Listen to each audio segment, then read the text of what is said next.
चलिए आज एक ऐसी दुनिया में चलते हैं जो हमारी नज़रों के सामने होकर भी बिल्कुल छिपी हुई है। एक ऐसी सप्लाई चेन जो किसी एक देश नहीं बल्कि पूरे महाद्वीपों को जोड़ती है। इस एक्सप्लेनर में हम देखेंगे कि कैसे घने जंगलों से निकलकर एक अवैध उत्पाद दुनिया के सबसे चकाचौंध वाले शहरों तक पहुंचता है। ग्लोबल ड्रग ट्रेड कोई छोटा मोटा ऑपरेशन नहीं है। तो चलिए इस भौगोलिक रोड मैप को समझते हैं। पहला, मायामी, जो इस कोकाइन का आखिरी मुकाम है। दूसरा, पेरू, जहां कोका की खेती होती है। तीसरा, मोचिलेरोस का पहाड़ों पर वो खतरनाक सफर। चौथा, कोलंबिया से होने वाली समुद्री तस्करी। और आखिर में वापस मायामी की सड़कों पर इसका वितरण। शुरुआत करते हैं अपने पहले हिस्से से, मायामी, कोकेन का आखिरी स्टॉप। आज मायामी की जो इतनी खूबसूरत और मॉडर्न स्काईलाइन हमें दिखती है ना, सच ये है कि 1980 के दशक में इसकी नींव उसी ड्रग मनी से रखी गई थी। ये शहर शुरू से ही इस इल्लीगल ट्रेड का एपिसेंटर रहा है। लेकिन ये सब वहां तक पहुंचता कैसे है? 4800, जी हां, करीब 4800 किलोमीटर्स। ये कोई मामूली दूरी नहीं है। साउथ अमेरिका के जंगलों में उगने वाले कच्चे कृषि उत्पाद से लेकर अमेरिका में इसके आखिरी खरीदारों के बीच का ये जो लंबा और खतरनाक फासला है, असल में इसी सफर में इसकी असली कीमत छिपी है। तो अब चलते हैं अपने दूसरे पड़ाव की तरफ, यानी पेरू। इस पूरे खेल की शुरुआत को समझने के लिए हमें पेरू की व्रेम वैली की गहराई में जाना होगा। सोचिए, दुनिया की टोटल कोकेन सप्लाई का करीब 20% हिस्सा सिर्फ इसी एक इलाके से आता है। अब यहाँ का जो इकोनॉमिक इकोसिस्टम है वो बड़ा ही अजीब और कॉम्प्लेक्स है।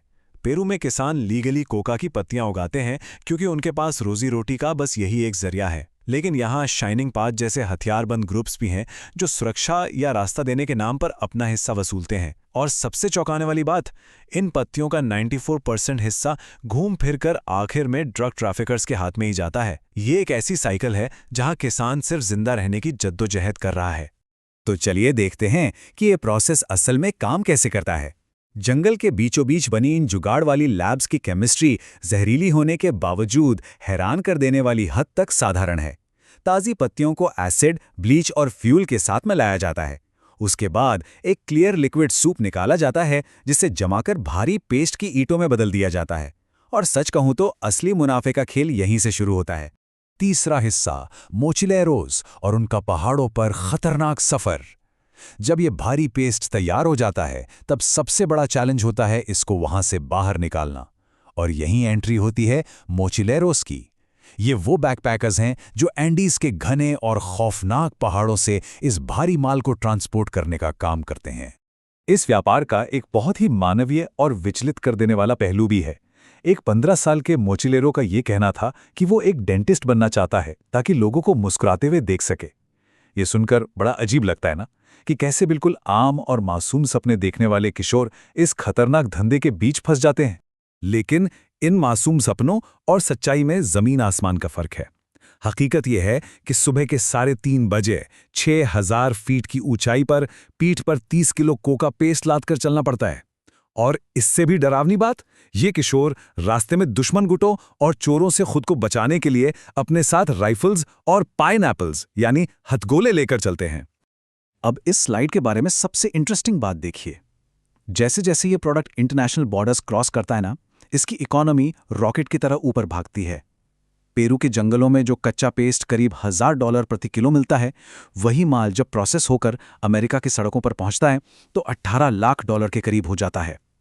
1000 से 18 लाख, ये प्रॉफिट मार्जिन ही तो इस पूरे खूनी खेल का इंजन है। अब आते हैं चौथे पड़ाव पर, कोलंबिया, जहां से समुद्री रास्ते से तस्करी होती है। पेरू से निकलकर ये उत्पाद नॉर्थ की ओर बढ़ते हुए कोलंबिया के टर्बो नाम के एक छोटे से मछुआरों के शहर में आता है। लेकिन ये शहर सिर्फ एक दिखावा है। इसके पीछे एक बहुत बड़ा मैरिटाइम स्मगलिंग ऑपरेशन चल रहा है। इस नंबर पे जरा गौर कीजिए, 350 मिलियन यानी 35 करोड़ रुपए। ये वो इनाम है जो कोलंबिया के सबसे ताकतवर कार्टेल क्लान डेल गोल्फो के टॉप कमांडर ओटोनियल के सिर पर रखा गया था।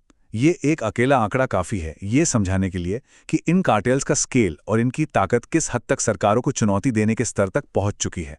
यहाँ समंदर में स्मगलिंग का तरीका बिल्कुल रणनीतिक है। लोकल मछुआरे अपनी तेज रफ्तार वाली पैंगा बोट्स का इस्तेमाल करते हैं। वो अपने इस इलीगल सामान को मछली पकड़ने वाले पारंपरिक जालों के नीचे छुपा देते हैं और अगर कभी अथॉरिटीज आसपास दिख जाएं तो बिना सोचे समझे तुरंत सारा माल पानी में फेंक देते हैं ताकि कोई सबूत ना बचे। इसी तरह से हर हफ्ते करीब 1000 किलो माल पानी के रास्ते भेजा जाता है। लेकिन कोस्ट गार्ड की हालत भी समझनी होगी। समंदर का गश्ती इलाका इतना ज्यादा विशाल है कि यूएस कोस्ट गार्ड अपनी तमाम कोशिशों के बाद भी टोटल शिपमेंट का सिर्फ 10% ही पकड़ पाते हैं। बाकी का 90% माल अंधेरे की आड़ में सफलतापूर्वक अपनी मंजिल तक पहुंच ही जाता है। और हमारा आखिरी पड़ाव, हिस्सा 5, मयामी की सड़कों पर वितरण। जो उत्पाद जंगलों, पहाड़ों और समंदरों को पार कर चुका है, अब वो साउथ बीच की लग्जरी नाइट लाइफ और क्लबों में बिकने के लिए बिल्कुल तैयार है।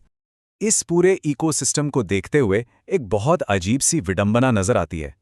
एक तरफ वो लोग हैं जो जंगलों में अपनी 2 वक्त की रोटी और बेसिक सर्वाइवल के लिए हर रोज अपनी जान दांव पर लगा रहे हैं, और ठीक दूसरी तरफ साउथ बीच के खरीदार हैं जो सिर्फ वीकेंड की पार्टी और थ्रिल के लिए इस प्रोडक्ट को खरीद रहे हैं। एक ही सप्लाई चेन के 2 बिल्कुल अलग छोर। और इस चेन की आखिरी कड़ी को पूरा करते हैं वहां के लोकल डीलर्स। ये डीलर्स दिन भर में करीब 55 ग्राम तक बेचते हैं। क्लबों के बाथरूम्स में छुप छुप कर होने वाली इन गुप्त डील से वो अपना पैसा दोगुना कर लेते हैं। पर ध्यान रहे, ये कोई आसान काम नहीं है। खुद को बचाने और परिवार को पालने के लिए उन्हें अपने पास .357 मैग्नम जैसी भारी बंदूकें रखनी पड़ती हैं। कानूनी और शारीरिक जोखिम यहां भी चरम पर है। तो इन सबको देखने के बाद एक बहुत ही गहरा सवाल उठता है। मायामी के एक लोकल डीलर का मानना था कि जब तक ये दुनिया घूमती रहेगी, ये धंधा कभी बंद नहीं होगा।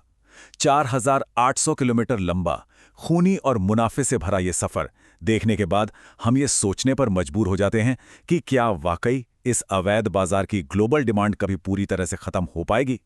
इसी विचारणीय प्रश्न के साथ हम आज की इस चर्चा को यहीं समाप्त करते हैं।